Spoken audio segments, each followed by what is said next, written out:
ou bonsoir. On est dimanche après-midi, il doit être 17 h en France.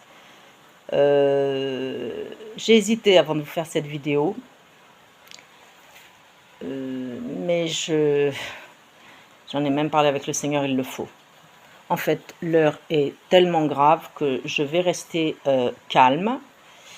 Je suppose que vous êtes au courant aussi bien que moi de ce qui se passe avec la politique de folie du gouvernement Netanyahou, Ben Gvir et Smotrich, donc qui est un gouvernement d'extrême droite israélienne. Donc monsieur Netanyahou, qui normalement est censé être arrêté chaque fois qu'il sort du pays, se balade où il veut. Il est allé aux États-Unis où il a été reçu au Congrès à main ouverte, et notamment par Donald Trump, et puis il s'est permis d'aller à l'ONU et a quasiment insulté les membres de l'ONU. Donc il continue à attaquer. En fait, en gros, c'est fuck off. Voilà ce que pense monsieur Netanyahou. Je ne vais pas vous traduire en français ce que veut dire ce gros mot en anglais. Bah, cherchez sur Google Traduction.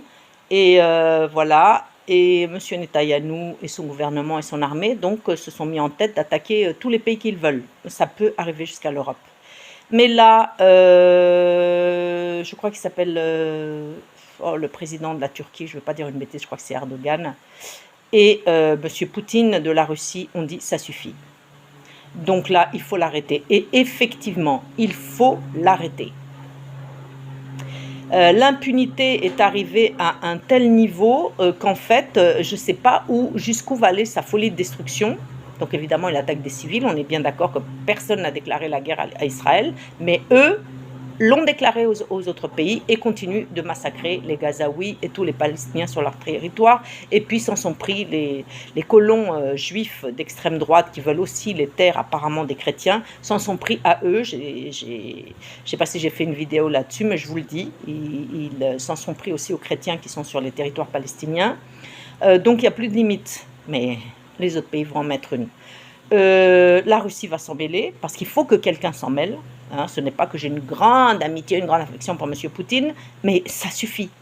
Il faut l'arrêter, puisque l'Europe est absolument dans un état de faiblesse et de léthargie qui fait honte, d'accord? Et non seulement qui fait honte, mais en plus il couvre le gouvernement français et allemand et d'autres pays européens, sauf l'Espagne, je tiens à le redire. M. González, le Premier ministre espagnol, crie haut et fort depuis 2024 qu'il faut cesser une alliance avec un pays qui se comporte comme ça, d'accord, et l'Irlande.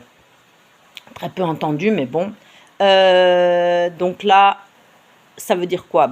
Ça veut dire que la Russie a fait une alliance avec la Chine en juin 2014. Je sais de quoi je parle, puisque j'avais eu des prophéties en janvier, février, mars 2014 concernant une guerre entre la Russie et la France. À l'époque, on m'a bien ri au nez, à moi et quelques autres prophètes, des hommes que j'ai connus qui avaient les mêmes prophéties. On était très peu nombreux à ma connaissance, autant de personnes avoir des prophéties comme ça. Et cette prophétie va se réaliser. De quelle manière, je ne sais pas, mais il est évident que là, ça va être à cause de la politique destructrice du gouvernement de Netanyahou.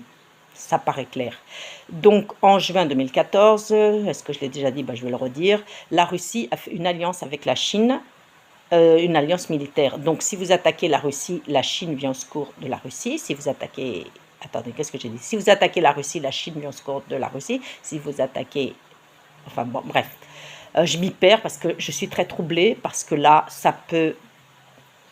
Vu la gravité de l'attitude de manque de respect, provocation, mépris total des lois internationales et même des représentants des membres de l'ONU, dont la Russie et la Chine font partie, je ne vois pas qui va rester de marbre face à M. Netanyahou, qu'il faut arrêter.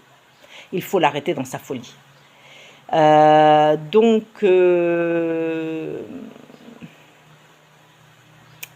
solennel ce que je vous dis, même si vous ne le prenez pas au sérieux, vous verrez bien dans quelques temps si c'était vrai ou pas. Les gens là, je sais surtout en France, ne pensent qu'à profiter de leur été, surtout que voilà, c'est comme ça, surtout les gens qui vivent en ville. Réfléchissez et priez avant de partir où que ce soit. Voilà. pour pas vous retrouver au bout du monde dans une situation très très compliquée parce que ça peut éclater dans 2 jours, dans une semaine, dans un mois, dans 2 mois.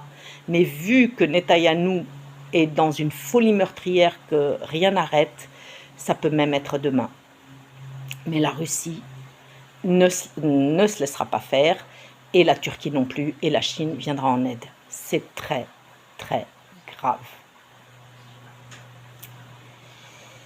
Sans savoir quand est-ce que ça peut se déclencher. Mais ça se déclenchera. Là, c'est clair.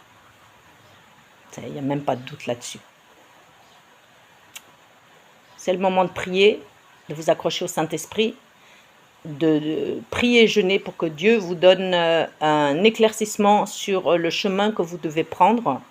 Qu'est-ce que vous devez prendre? Qu'est-ce que vous devez prendre comme décision? Qu'est-ce que... Là, l'été approche, les gens, je vous dis, ils sont plus omnibulés par leurs vacances et leurs congés qu'autre chose. Bah, c'est peut-être pas le moment de penser qu'à ça. On peut partir en vacances, mais de manière sensée et sage, en sachant qu'un problème aussi grave est comme ça, au-dessus de nos têtes. Voilà. Je vous laisse. Que Dieu nous vienne en aide. Amen.